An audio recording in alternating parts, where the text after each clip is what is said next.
You're listening to the Adventurous Reinvention podcast. I'm Allison Boyle, aka She Dreams of Alpine, and this is the show that's dedicated to all the adventurous spirits out there who have either been transformed by the outdoors or are interested in what it looks like to step into a new, adventurous, and courageous kind of identity in their life. It doesn't matter what your background is in the outdoors, what age you're starting at, or where you grew up. If you're curious about the outdoors and using adventure as a way to reinvent yourself, you're in the right place. I'll be sharing all kinds of personal adventure stories, lessons I've learned from the mountains, teaching what I know about the outdoors and leadership, and interviewing some amazing adventurous women all along the way. I've been coaching women on becoming safe, confident, and self-sufficient backpackers and leaders of their own adventurous lives since 2018, and I know exactly what big fears and self-doubts can pop up along the way. I have so much to share with you, so let's dive in. Hello everyone, it's Allison, and before we dive into today's episode, I wanted to just kind of give a quick announcement. So I'm taking a little summer break from the podcast. I've got some very exciting personal adventures planned for the summer and also some really epic client trips that are coming up on the horizon. So this pause is really just to give me and my team a little space to breathe and reset and focus in other areas of our business right now. But I didn't want to leave you hanging with nothing to listen to over the summer. So I am going to be sharing something really special. I'm going to be sharing a behind the scenes audio series from my hike on the John Muir Trail. So my husband Michael and I set out to thru-hike the John Muir Trail back in 2020. So that is a while ago now. We were aiming to finish it in 22 days, but due to some massive wildfires and a full national forest closure, we had to bail early. This is something we definitely didn't expect. So this series, for some reason, we decided to record like a daily podcast back then. This was before I even had the podcast. But this series is going to be showing you a real, raw, behind-the-scenes audio that we recorded on the trail when we were out there doing the John Muir Trail as we dealt with all the highs, the lows, the relationship dynamics, and also the huge disappointment of getting kicked off the trail early in 2020, and then our eventual comeback in 2021 to finish it.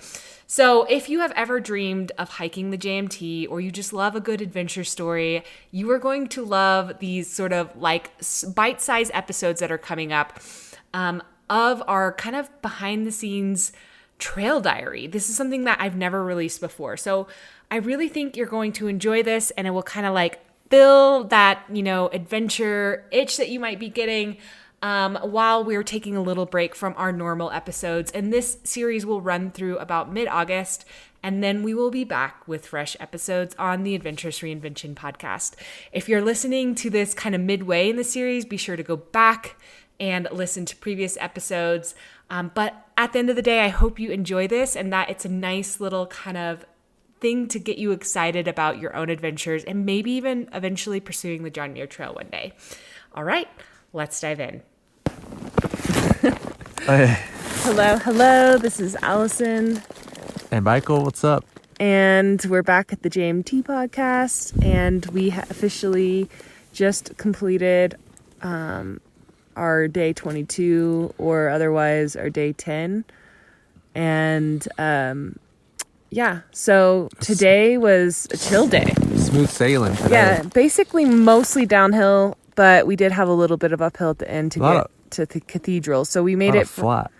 We made it from, flat. We made it from Ireland all the way to Lower Cathedral Lake. Wow, that's a long ways. Yeah. Yeah, Ireland Trail. Ireland Trail. Oh. Wow, that was a bad joke. Anyways, so... We've gotten good at this walk. We woke up so late today. We were just so lazy, and it was very cold. This was our coldest night. Yeah, our coldest morning. Unexpectedly. Which I'm surprised that some of our Sierra nights, in the national forest, weren't colder. Higher elevation. We were at an alpine level at certain Rock points. Creek, we were in the alpine, and I was just surprised that wasn't colder. Fairly mellow. It's chilly. It's definitely we're wearing everything we bring, but but in the mornings it's not as cold. Yeah, before we start hiking, we take our stuff off. We don't wear it. unless some of the 3 a.m. starts, which is a different story. But wow, yeah, it was really cold. I'd actually gotten accustomed to sleeping with my sleeping bag fully open, kind of like a blanket. And since we were in the Yosemite lower elevation, I was just thinking like, well, this is definitely going to be the same kind of weather, and if not warmer. But it was boy, frosty. I was fighting for warmth. We basically didn't get out of our tent until the sun finally hit our tent, which was like 8:30 or something. I woke up at 6:40, but I didn't move until like 8:40. Usually that's a late hiking start for us, but it was when we were getting up. And we didn't start hiking until 10:30, basically. So we probably got up at 8:30. We lollygagged in the tent till like 9, and then we weren't in a rush though. We knew it was going to be an easier day, like 11 miles and mostly downhill. So it actually ended up being fine because it did. I mean, we made it to camp at 4 still. But so yeah, it was fairly basically super straightforward. It was like flat. For at least 6-ish miles to. We decided to veer off slightly from the JMT and go to the Tuolumne Meadows. Yeah, to the little store they have because we really wanted like a treat. Yeah, So we went to go get I got kombucha and kettle chips. Yeah, I got kombucha and Doritos. Yeah, it was hard not to buy like a family size chip bag for ourselves. Yeah. Each. We knew we were going to be getting off soon, but we were like, oh. No, it was nice. It was Twix. Nice. Oh, and we split a Twix. Which is funny because we've been eating so much candy. I don't know why we got more candy, but we haven't had candy. Twix. Twix is Twix. It was nice, and we got to sit and just people watch, which is was fun actually. You don't do on the JMT. Yeah, I had this like weird moment. We were sitting on a bench in front of the store, and I'm like eating my chips and eating my kombucha, and I just felt like I didn't care how gross I looked. I was like enjoying the shit out of my chips. And I was just people watching. There were so many people going in and out. And I was like, this is so fun. Yeah. Like just also, eating chips here, watching people. Let's just get something straight. We weren't exactly at a mall. There was in front of us about probably, 7 PCTers that looked thick with just grossness. Oh, yeah. They looked a lot dirtier than us. Like we were still in a spot where it was okay to be that dirty. And we honestly, compared to those PCTers, we don't look that dirty. Those I don't know. I look pretty grubby. My shirt's like was green. Now it's like it's brown.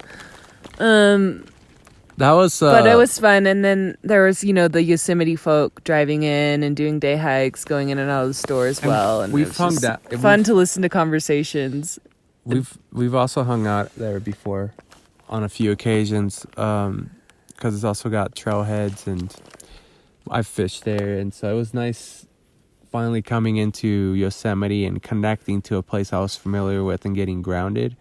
Yeah, I hadn't, when we came over Donahue Pass, into the park, that was all new to me, and so I was still like not really sure where orientation wise we were, but that was nice. I kind of think it's like some people, when they're through hiking, they like want to be very pure about it and not miss any inch of the trail. But I kind of think it's fun to do the little diversions or like experiences or get a treat or something. I don't mind like missing like a short like section to just see people or no, but like we did it around Red's Meadow too. So the reason we did it at Red's Meadow. And I'm with you. We did it on the Muir Trail Ranch. We just didn't go back. We just kept going forward when we popped down to that one campsite. It's just really, in the end, we did that one. We did probably. We did more gain. We just didn't do more miles there. It was shorter mileage. That's why we picked it. Yeah, it was just steeper. And then the Reds thing, it didn't. We had to book it. We were trying to get out fast. Quickest area possible. So otherwise we had to backtrack a little bit to get back into the JMT, and yeah, so. And we did it at Onion Valley too. because we didn't backtrack Onion Valley and go back to that exact point. We cut off from the trail. Because when you come off Onion Valley, like we would have had to hike down back to the same instead of hiking up towards the John Muir Trail. So we missed a short little, maybe half mile or 0.2 miles or something. Okay.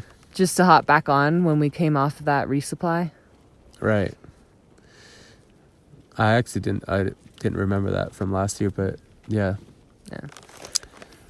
But it's fun to have the little like experiences and meet people and come into town, and I like kind of enjoy that.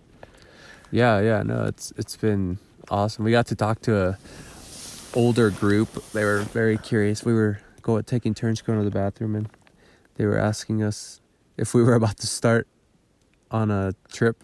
We're like, no, we've been on a trip. Oh, and while people watching, we also got to hear a guy say, "I'll tell you what," in real conversation. And we thought that was funny because we always say that to each other, like as a joke. "I'll tell you what." I'll tell you what. Yeah. And we were just sitting there eating, and we heard him say it, and we were like, "Oh my gosh, that phrase in real life." Somebody's using it legitimately. "I'll tell you what." There's people listening to this like, hey, I use that all the time. Well, we use it all the time, but it's kind of just as a joke. But anyways, sorry, that was random. Also, random. We forgot to mention that we got pulled over by a ranger. First time, I feel like. Just this section. Probably like half mile from... Yeah, like from the Tuolumne station. Or from the store. He just said, "Hey, can I ask you a few questions?" Like in the rangerly way. And they always, they never lead with what they actually want. They always really nice about it. Yeah, and I'm like, dude, come on. We know what you want. I was like almost preemptively knocking on my barricade. And I was like, "Ask me for my permit." I'm just joking, but which I forgot, or no. So he was like, eventually asked us for our permit, asked us where we were going, and he was like, "Okay, so you came over Donahue the other day," and we were like, "Yeah," and he was like, "Well, you're safe here. Welcome to Yosemite." Yeah, he led by saying that. Have you heard about the closure? Yeah, and we were like, we felt like we had like escaped into a new country or something. And we were safe. Because he was all like, "You're safe here. Welcome to Yosemite National Park. Yeah. You can keep enjoying hiking here." And we were like, "Oh, thank you. This is nice." But yeah, he asked for our permit, and I would like proudly took my pack off to get my permit out like a nerd, and then I couldn't find it. But I always have it downloaded on my phone too, so I was getting ready to just pull up the digital version. And then I was like, "Michael, just check your bag just in case for some reason I accidentally put it into your Ziploc." And I did, which I don't know why I gave it to Michael. Yeah. But it's in Michael's bag. You don't usually give me those I don't things. usually give him the permit.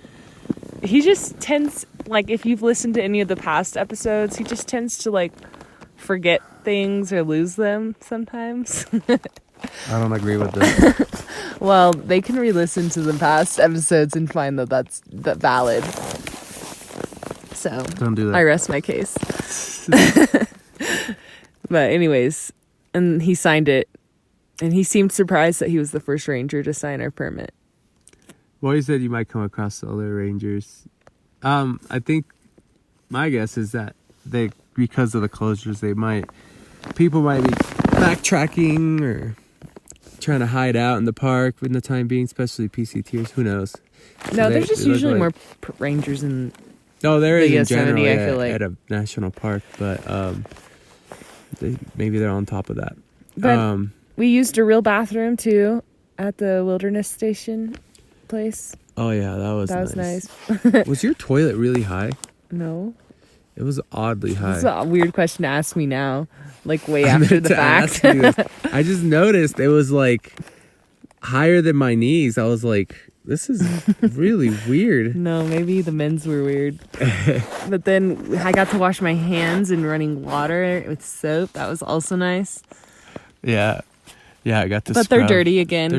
They're impossible to get fully clean, because it's like in between the wrinkles and the fingerprints. But then we made it our way to Cathedral Lakes, and it's a little bit flat for a minute, but then it's like basically uphill to the junction of Lower Cathedral Lake. It was like, what, 1,200 feet of gain? Yeah, over all a right couple miles or something. So it was pretty steep, actually. At least the first section was really steep. Right, but we had Dorito power. Yeah, we did. We had, I didn't have Snack power. Snack power. And I just put on an audiobook. I started listening to Dune, Finally. which Michael's excited about. Well, you started reading it, and then you... I started reading it, but then I downloaded the audiobook at Red's Meadow because I was like, I think maybe I'll enjoy this better as an audiobook because there's so many names in the book that I just am like, how do I pronounce this? And my brain wants to know the right way. And so it'll spend like 10 minutes trying to pronounce it and then gets frustrated. And then it's like, what did I just read? Yeah, that one's got some interesting names and stuff. And actually, you're now telling me how the audiobook narrators pronounce names, and I'm like, oh, interesting. Paita. Anyways, so made our way up the uphill, and then we decided to come down to Lower Cathedral, which is off the JMT a little bit, like half a mile. But we heard that it was maybe one of the prettier ones to come camp at versus Upper. And so we came down here and we found a really nice spot. And it is a really beautiful campsite. It's like surrounded by all these epic peaks, like Cathedral Peak and... Oh, so that's another cool grounding moment after Tuolumne. I knew we were going to Cathedral Peak, and we have climbed Cathedral Peak, or we're going to Cathedral Lakes, and we've climbed Cathedral Peak. And so we ended up about 3/4 of the way through. There's a climber's trail, which is the one we took when I was originally up here. So we end up on the back side of it, basically when you get to Cathedral Lakes. And it was cool to see that because I even saw like tiny little climbers up there where we ended the climb. And I remember that view being epic. And it's cool to be down here because you see the lake and some other lakes further up.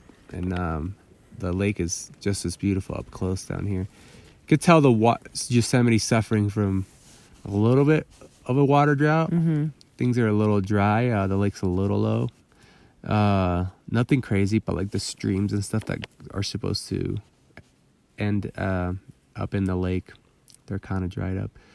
But this is really nice. But yeah, it was cold tonight. So we chilled here too, but we did more outside of our tent. Like we watched the sunset. Yeah. But I had to get over the lake too. I had to get my sleeping bag because it was like breezy, which I think was making it cold. We thought it was going to be really cold. We thought it was going to be very cold tonight, but it ended up warming up later. Yeah.